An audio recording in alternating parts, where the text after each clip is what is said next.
Forget that old image of, lumbering brutes with clubs. Yeah, that caricature is definitely outdated. Today, we're diving into a discovery that's, well, it's a real eye-opener. It suggests Neanderthals were innovating some pretty sophisticated weaponry. Uh-huh. And maybe even before modern humans were widely using similar stuff in Europe.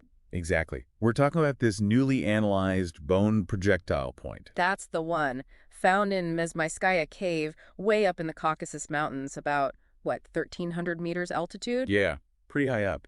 And the age is just staggering. It really is. We're looking at 70,000, maybe 80,000 years old. It's the oldest one like it found anywhere in Europe. Okay, so let's really get into this find.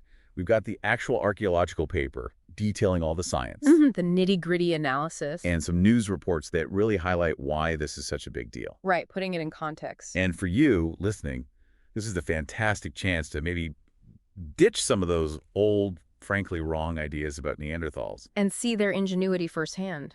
Our mission today, to unpack this bone point. How was it made? What was it actually for?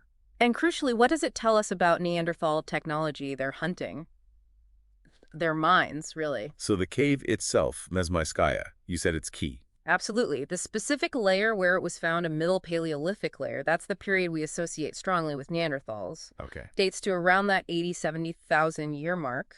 And the point was found near an old hearth. Like a fireplace. Exactly. And with some stone tools scattered around, plus debris from making them what archaeologists call flint-knapping debris. The leftovers from tool making, right? You got it. But here's the clincher. That same layer. It also had herbivore teeth dated to around 70,000 years ago. Okay. And Neanderthal remains from maybe 90,000 years ago nearby. That association, that context, is really strong evidence. Suggesting it was Neanderthals who used this point. It points very strongly that way, yes. Okay, so we know the where and the when, roughly. But what about the artifact itself? What did it look like? Well, picture this. It's about 9 centimeters long, so not huge, and really quite slender, only about 6 millimeters wide at the base. Very sleek, very straight. Doesn't sound like something you just jab with. Exactly. It seems far too light, too delicate maybe, for a thrusting spear. So, a projectile, something thrown or launched. That's the strong interpretation, yeah. Meant to strike from a distance. And the material, not just any old bone, I assume. No, definitely not. Microscopic analysis shows it's made from the really dense outer layer of the cortical bone. Ah, the hard part. Right. Probably from a bison leg bone, they think. You can even see this faint grain pattern where muscle would have attached. Wow. Okay, so they chose the material carefully. But how did they shape it? This is where it gets really impressive. The researchers looked very closely under microscopes, and they found these shallow parallel grooves. It tells us they used stone tools to meticulously scrape it into shape. Scraping. And grinding and polishing it smooth. This wasn't just bashing it into a point. That sounds like a lot of work and skill. It absolutely does. And get this, there are also these little discolored spots near the tip. What's that from? Evidence of fire hardening? They likely used fire deliberately to make the tip tougher, more durable. Seriously, fire hardening. That's quite advanced thinking. It really is. It shows a level of bone working knowledge, the shaping, the finishing, the heat treatment that's far beyond, the cruder bone tools we sometimes see from earlier periods. Okay, so a carefully crafted, fire-hardened projectile point made for hunting from afar. How do we know how it was attached to anything? Another great clue. They used spectroscopy, basically analyzing how materials interact with light. Okay. And found traces of bitumen. Bitumen, like tar. Exactly. Natural asphalt or tar. It was used as an adhesive, like a glue, to haft the bone point onto a wooden shaft. So it was the tip of a spear or maybe a dart. Precisely. And what's really neat is that we already knew Neanderthals used tar to attach stone tools to handles. Oh, right. So they were using the same glue technology for different kinds of tools. It shows a consistent, established approach. They knew how to make and use adhesives effectively. That's a really important link. Yeah. Okay, we know how it was made, how it was probably attached. Did the point itself show any battle scars? Any signs of use? Oh, absolutely. There's a small crack right near the tip. Looks like it. And radiating out from that crack is a whole network of tiny microcracks. And that tells us? Well, that pattern is very similar to impact damage seen on other ancient projectiles. And crucially, it matches damage created in experiments. Experiments? Like modern researchers throwing replica spears. You got it. Yeah. They make replicas based on the artifacts and test them. The damage patterns match up really well. It strongly suggests this point hit something hard. Probably prey. That's the most likely scenario, yes. Striking an animal. Anything else? Yes, actually. Near that crack, there are other marks, grinding marks. A grinding. It looks like an attempt to repair the damage, to maybe smooth it out or resharpen it after it got chipped. Wow. Okay, that tells you something right there. It really does. It suggests these tools weren't just disposable, they were valuable, worth fixing if possible. Took time and effort to make, so you wouldn't just chuck it. Exactly. So what kind of animals might have been on the receiving end of this? What was on the menu for Neanderthals in Mezmaiskaya Cave? Well, the cave itself gives us clues there, too.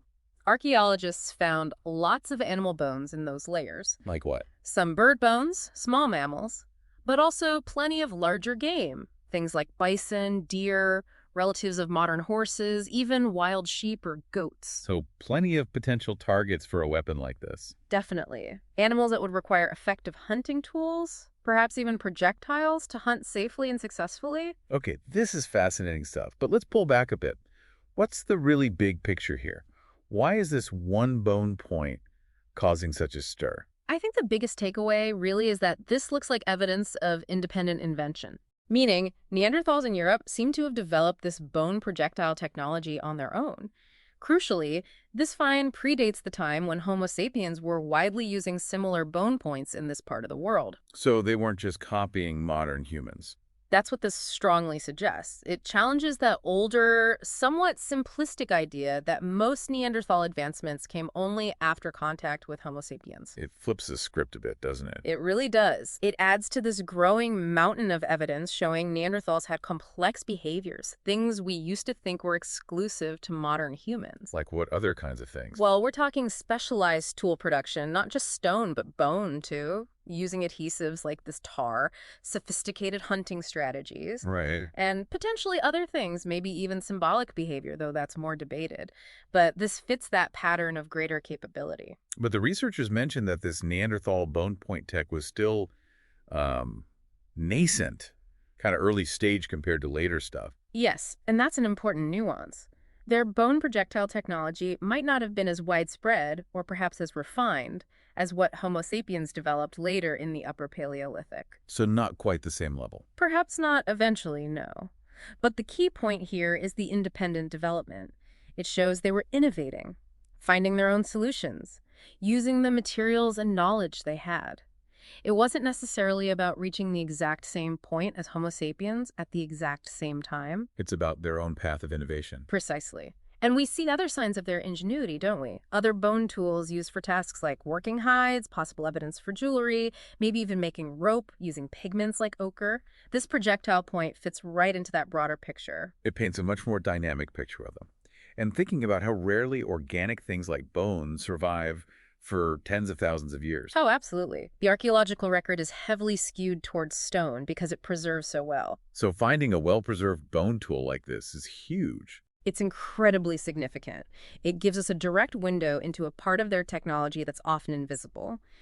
And it feeds right into those big debates about Neanderthal minds, their capabilities, and that whole transition period between the Middle and Upper Paleolithic. Okay, so just to kind of wrap our heads around the main points, this one bone spear tip from Mezmaiskaya Cave, it's solid proof that Neanderthals could innovate technologically. Specifically in weapon design. They weren't just relying on brute force. No, they were creating sophisticated composite tools, bone tip, wooden shaft, adhesive, that requires planning, skill. Resourceful. It Yeah. really pushes back against those simplistic stereotypes. Definitely. So here's something for you, the listener, to think about. If this one artifact can tell us so much, what else might be out there? Right. What other skills, what other innovations did Neanderthals develop that we just haven't found evidence for yet, or maybe haven't recognized? And how does understanding their ingenuity maybe change how we see the whole story of human evolution? It's a fascinating question. It makes you realize it wasn't just one linear path. Absolutely. If you're intrigued by this, and I hope you are, it's really worth looking into Neanderthal archaeology more. Yeah, there's so much ongoing research. New discoveries are happening all the time. This deep dive really just scratched the surface. It's part of a much bigger, more complex, and honestly more interesting story than we used to think. Indeed. Our understanding is constantly evolving. So the next time you picture a Neanderthal, maybe don't picture the club first. Maybe picture this instead. Yeah, picture that sleek, carefully made bone point, a real testament to their own sharp minds.